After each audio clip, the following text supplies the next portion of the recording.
ఈరోజు కథ నా నువ్వు నీ నేను రచించిన వారు వనజ గారు. ఇప్పుడు అవన్నీ ఆలోచించి టైం వేస్ట్ చేసుకోవడం ఇష్టం లేదు. అంటే మధ్యలో విరాట్ 2-3 సార్లు తలుపు తట్టేసి వెళ్ళిపోయినాడు అన్నమాట. వార్నింగ్ లాగా. అది వేరే విషయం. సో నా ముందున్న ఏకైక గమ్యం చీర కట్టుకోవడం ఎలా అన్నమాట. So boom boom boom boom అని మరో అరగంట రీలు వేసుకున్న తర్వాత హాల్లోనే మండపం ఏర్పాటు చేసి వ్రతం కోసం ఏర్పాట్లు చేయించారు. పీటల మీద సాత్విక వదిన ప్రశాంత్ అన్నయ్య కూర్చొని పూజ చేస్తున్నారు. ఇంకా అందరం హాల్లోనే వాళ్ళ వెనుక కూర్చొని వ్రతాన్ని శ్రద్ధగా వింటున్నాము.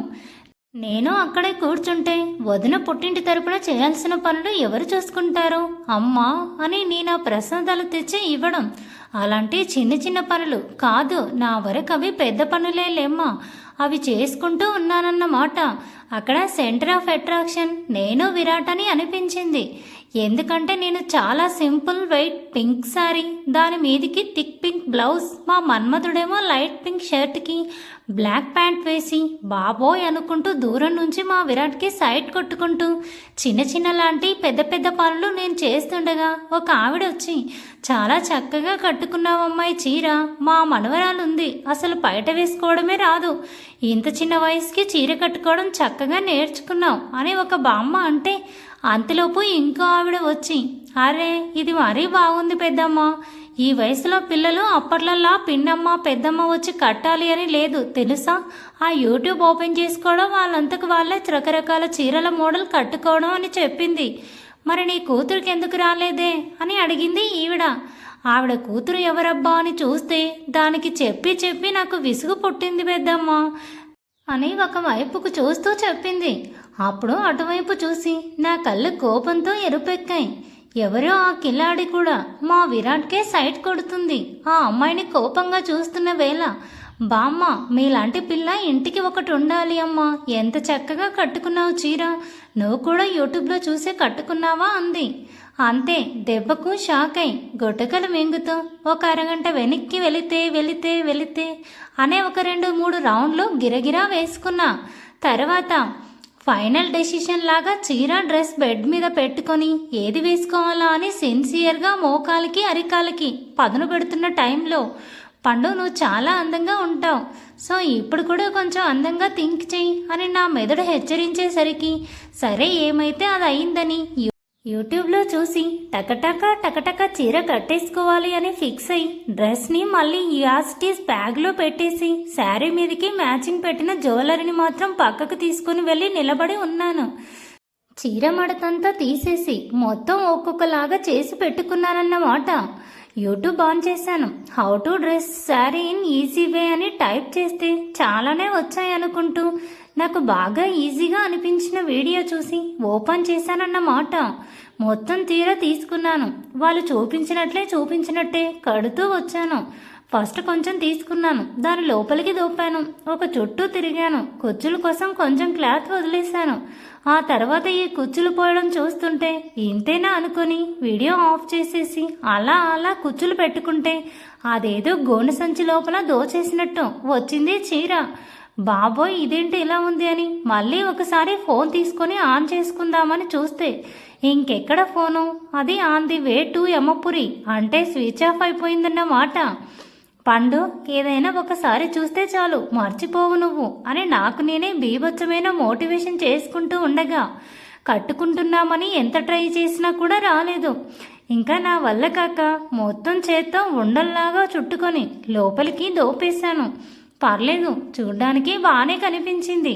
అద్దంలో చూస్తే పర్ఫెక్ట్ అనిపించి జ్యువెలరీ పెట్టుకుంటున్న సమయంలో ఈసారి గట్టిగా అరిచాడు. దెబ్బకు భయపడి అనవసరంగా పాపం ప్రశాంత్ అనే వాళ్ళ డోర్లు బద్దలు కొట్టించడం ఎందుకని జాలిపడి వెళ్ళి డోర్ ఓపెన్ చేశాను.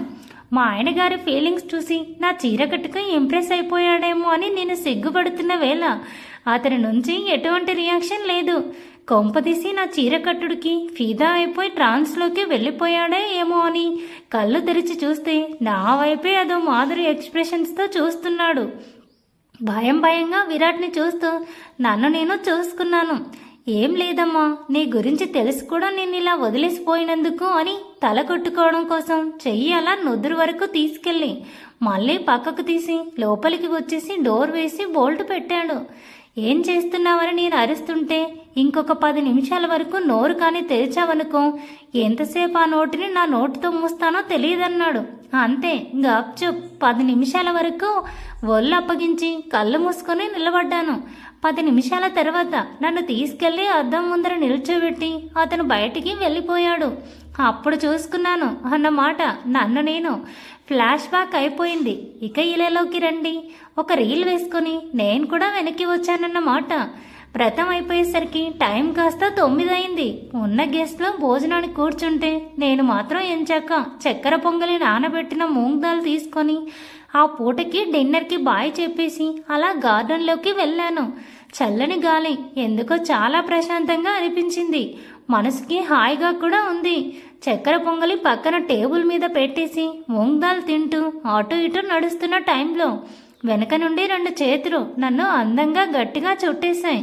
ఆ స్పర్శ చెప్పేస్తుంది కదా ఎవరు అని చెప్పి అలాగే తలని అతని మెడవెంపుల్లో దాచేసి కళ్ళు మూసుకున్నాను. ఈ ఫీలింగ్ నాకు చాలా అంటే చాలా నచ్చేసింది. ఫీలింగ్ అసలు దీన్ని ఎలా ఎక్స్ప్రెస్ చేయాలో కూడా నాకు తెలియడం లేదు. అతని చేతుల్లో ఇంకాస్త గట్టిగా బందీనైపోయాను. ఇలాగే జీవితాంతం ఉండిపోతే బాగుండు అనిపిస్తుంది. ఈ క్షణం ఆగిపోతే మరీ మంచిదనిపిస్తుంది. కానీ ఆగదు కదా. ఇలాగే ఉంటూ ఎగ్జామ్ గోల వద్దు, చీరల టెన్షన్ వద్దు, వంటల టెన్షన్ వద్దు, ఏమొద్దు. ఒక చిన్ని ప్రపంచం కూడా అవసరం లేదు. ఇలాగే గార్డెన్లో విరాట్తో పాటు ఇలాగే ఉండిపోవాలనిపిస్తుంది నాకైతే. మెల్లిగా కాసేపటికి తన చేతులు విడిపించుకొని నన్ను తన వైపుకు తిప్పుకున్నాడు. ఆ అనుభూతిని ఆస్వాదిస్తున్న నేను అతని చేతులు లూజ్ చేస్తూ ఉంటే ఇంకా గట్టిగా నాకేసి తన చేతుల్ని అదుముకొని అలాగే మళ్ళీ కళ్ళు మూసుకున్నాను హగ్ చేసుకొని. ఈసారి ఇంకాస్త ఎక్కువ టైం పట్టింది. ఎందుకంటే మా విరాట్ పక్కన ఉంటే నాకు స్థుతిగతి ఏమీ అనిపించదు కదా. తర్వాత వసు అని స్వీట్గా పిలిచాడు నా విరాట్. ఇంకో నిమిషానికి మళ్ళీ పిలిచాడు. ముందు పిలుపు మన చెవులకి చేరే కాబట్టి మన ఇల్లు కాదు ఇది అంటూ అంత నచ్చిందా హగ్ అన్నాడు. దానికి సిగ్గుతో తల వంచుకున్నాను. అప్పటికి కూడా చక్కెర పొంగలి తింటూ పర్లేదు చెప్పొచ్చు అన్నాడు. బాగుందా అన్నట్టు చెప్పి ఇంకో వైపుకు వెళ్ళిపోయి ఉయ్యాల కూర్చొని ఊగుతున్నా. తినడం అయిపోవడంతో ఖాళీగప్పు పక్కన పెట్టేసి 2 చేతులతో క్రాడల్ చైన్ని పట్టుకొని కాళ్ళు చాపి ఆ నైట్ వ్యూని చల్లగాలిని ఆస్వాదిస్తూ స్లోగా ఊగుతున్నాను. ఎప్పుడొచ్చాదో తెలియదు కానీ నా వెనక నుంచి ఉయ్యాలను స్లోగా పుష్ చేస్తున్నాడు మా విరాట్ వర్మ గారు. అప్పుడు నాకు గుర్తుంచిన పాట ఒకే ఒక పాట. ఏంటంటే ఒక్కడో మూవీలో నువ్వే మాయ చేసావో గాని ఇలా ఈ క్షణం ఆగిపోని ఆ 2 లైన్లు గుర్తొస్తున్నాయి. మిగతావే మనకు రావన్నమాట. ఆ సీన్ని ఆ పాటని ఊహల్లో గుర్తుకు తెచ్చుకుంటూ కళ్ళు మూసుకొని ఉయ్యాలొగుతూ ఉన్నాను. ఈ పాట నాకు ఇందాక హగ్ టైంలో గుర్తుకు రావాలి కదా. ఏందో నా పీత బ్రెయిన్ ఎప్పుడూ లేటే తూ అనుకుంటూ సర్లే నా పక్కన ఇంత స్మార్ట్ అండ్ షార్ప్ హస్బెండ్ ఉన్నప్పుడు నా బ్రెయిన్ ఎలా పనిచేస్తుంది అనుకుంటూ పోతుండగా సడన్గా నా బ్రెయిన్లో ఏదో తట్టిందబ్బా. అంతే ఉయ్యాల ఆపుకోవడానికి చాలా ప్రయత్నిస్తూ కాలు కిందకు పెట్టి మరీ ఆపి విరాట్ వంక చూశాను. ఏంటి అన్నట్టు ఐబ్రోస్ వేవ్ చేశాడు. నీకు చీర కట్టడం ఎలా వచ్చు అని అడిగాను. వాట్ అన్నాడు. అదే ఈవినింగ్ చీర కట్టావు కదా నీకెలా వచ్చు అని అడిగాను. మెంటల్ అంటూ అలా నా బుర్ర మీద టాప్ చేసి వెళ్ళిపోయాడు. ఇదేంటి సమాధానం చెప్పమంటే కొట్టేసి వెళ్ళిపోతున్నాడు. కొంపదీసి ఏ గర్ల్ ఫ్రెండ్ దగ్గర నేర్చుకున్నాడా లేకపోతే గర్ల్ ఫ్రెండ్కి కట్టాడా లేకపోతే పిఏకి కట్టాడా అది లేకపోతే చిన్నప్పుడు ఎప్పుడైనా లేడీ గెటప్ వేశాడా? చీచి అలాంటి థాట్స్ లేవు అనుకుంటూ మా విరాట్కి చీర కట్టడం అంత బాగా ఎలా వచ్చబ్బా అని తింకుకుంటూ అలాగే నా రూమ్లోకి వెళ్ళిపోయాను. అప్పటికే మా ఆయనగారు బెడ్ మీద పడుకొని ఉన్నారు. ఒక చెయ్యి ఇలా నుదురు మీద అడ్డం పెట్టుకొని ఇంకో చెయ్యి స్ట్రైట్గా పెట్టుకొని ఆలోచిస్తున్నట్టు పడుకొని ఉన్నాడన్నమాట. సరే తర్వాత చూసుకుందాంలే ఈ డిబేట్ అనుకొని వెళ్ళి డోర్ క్లోజ్ చేస్తున్న టైంకి ఒకసారి సాత్వి వదిలిని చూసొద్దామని చెప్పి డోర్ వేసేదానల్లా ఆగిపోయి కిందకి వెళ్ళాను. సాత్వి వదిన బాగానే కలిసిపోయింది వాళ్ళ వారితో. ఇంతేనేమో కదా పెళ్ళంటే. ఇక నుంచి ప్రశాంత్ అనే బంధువులందరూ సాత్వి వదిన బంధువులు కూడా కదా. సో వదినకిచ్చిన రూమ్లో ఎవరో ఒక అమ్మాయి తోడు పెట్టారు. వదిన నిద్రపోతూ ఉంది. ఇంకా డిస్టర్బ్ చేయడం ఎందుకులే అని నేను మళ్ళీ నా రూమ్లోకి వచ్చాను. డోర్స్ క్లోజ్ చేసి అమ్మయ్య హ్యాపీగా ఫ్రెష్ అప్ అయి ఫుల్ నైట్ డ్రెస్ వేసుకొని ఫుల్గా బబ్బోవాలి అనుకుంటూ టవల్ తీసుకుంటున్న టైంకి నా బ్యాగ్ నన్ను వెక్కిరించింది. అందులో ఒక డ్రెస్ తప్ప ఇంకేం లేదు. ఫేస్ వాష్ చేసుకొని అలా వచ్చి బెడ్ మీద పడుకున్నాను. గజ్జల చప్పుడు వినపడిందేమో. ఓయ్ అని పిలిచాడు. ఏంటి అంటే బ్రష్ చేసావా అన్నాడు. నిద్రపోయి లేచి పొద్దున అయిందనుకుంటున్నావో ఏమో, ఇంకా పొద్దున కాలేదు. పొద్దున్నే నేను ఫాస్ట్గా లేపుతానులే, నువ్వు ఇలా బిహేవ్ చేయొద్దు అన్నాను. మేబీ విరాట్ పొద్దున అని పొరబడి బ్రష్ చేసావా అని అడిగాడేమో అనుకొని సీరియస్గా నా వైపు చూశాడు. నైట్ టైం బ్రష్ చేసే అలవాటు లేదా అన్నాడు. నైట్ టైం కూడా బ్రష్ చేస్తారు అని 1-2 సినిమాల్లో 1-2 బుక్స్లో తప్ప ఇంకెక్కడా చదవలేదు నేను. నాకు పొద్దున్నే చేయడానికే ఒళ్ళంతా బరువు అనుకుంటూ ఊహు అంటూ తలుపాను. నా వైపు కోపంగా చూస్తూ అటువైపు తిరిగి పడుకున్నాడు. అప్పటి నుంచి గమనించలేదు కానీ విరాట్ నైట్ డ్రెస్ వేసుకున్నాడు అంటే ముందుగా ప్రీ ప్లాన్డ్గా ఎన్ని జతలు కావాలో అన్ని జతలు కంఫర్టబుల్గా అన్ని తెచ్చుకున్నాడన్నమాట.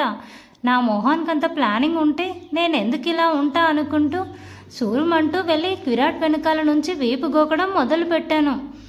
వసు ఏంటి అని కొంచెం సీరియస్గా అడిగినట్లు వినిపించింది. మరేమో అన్నాను. చెప్పు అన్నాడు. మరేమో నాకు శారీలో కంఫర్ట్ లేదు, నేను నీ డ్రెస్ ఇస్తే వేసుకొని మార్నింగ్కి ఉతికేసి ఆరేసి మడత పెట్టి ఇచ్చేస్తాను అని చాలా అంటే చాలా క్యూట్గా చెప్పాను. ఏంటి అన్నట్టు అటువైపు తిరిగినాడు. కాస్త ఇటువైపు తిరిగాడు. చాలా అనీజీగా ఉంది చీరలో అని చెప్పాను. వెయిట్ అంటూ 1 నిమిషం మోకాల మీదే బెడ్ మీద నిలబడి నన్ను కూడా ఒక చేత్తో టింగ్ అని స్ప్రింగ్ లాగా లేపేసి నేను చూస్తుండగానే కుచ్చులకు పెట్టిన 2 పిన్నులు, పవిటకు పెట్టిన 2 పిన్నులు, ఎక్స్ట్రాగా పెట్టిన 2 పిన్నులు తీసేశాడు. బయట జారిపోతుంటే కష్టంగా చేత్తో పట్టుకొని ఆపాను.